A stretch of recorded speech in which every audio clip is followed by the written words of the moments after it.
Chapter 1. Loving the Man Who Doesn't Love Back.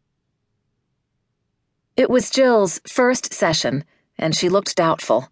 Pert and petite, with blonde Orphan Annie curls, she sat stiffly on the edge of the chair facing me. Everything about her seemed round, the shape of her face, her slightly plump figure, and most particularly her blue eyes, which took in the framed degrees and certificates on my office wall. She asked a few questions about my graduate school and counseling license, and then mentioned, with obvious pride, that she was in law school. There was a brief silence. She looked down at her folded hands. "I guess I'd better start talking about why I'm here." She spoke rapidly, using the momentum of her words to gather courage.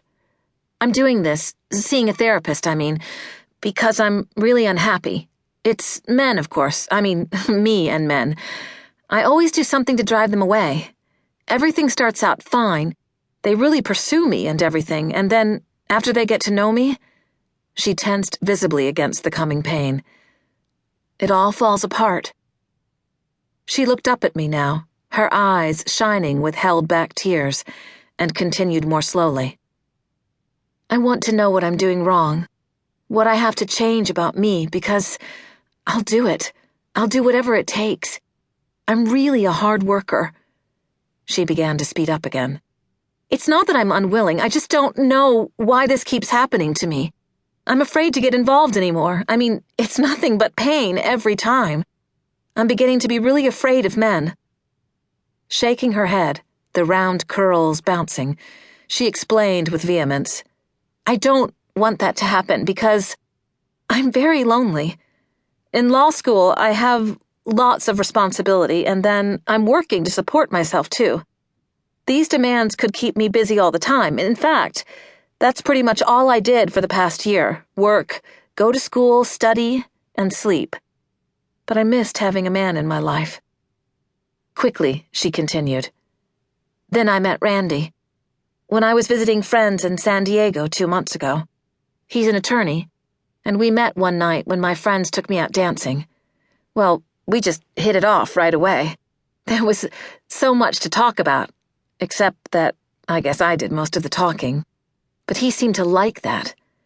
And it was just so great to be with a man who was interested in things that were important to me, too." Her brows gathered together. "He seemed really attracted to me, asking if I was married. I'm divorced. Have been for 2 years. If I lived alone, that kind of stuff." I could imagine how Jill's eagerness must have shown as she chatted brightly with Randy over the blaring music that first night, and the eagerness with which she welcomed him a week later when he extended a business trip to Los Angeles, an extra 100 miles to visit her. At dinner, she offered to let him sleep at her apartment so that he could postpone the long drive back until the next day. He accepted her invitation, and their affair began that night.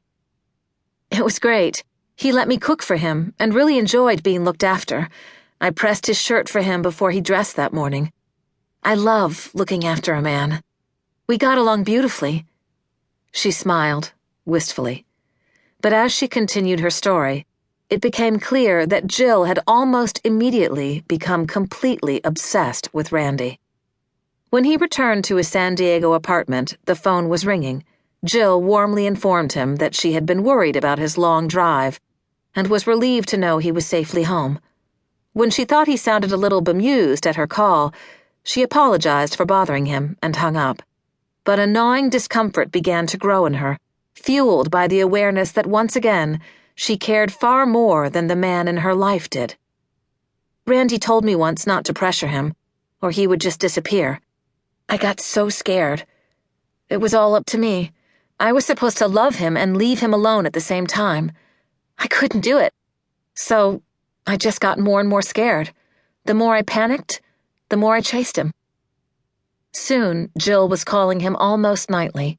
Their arrangement was to take turns calling, but often when it was Randy's turn, the hour would grow.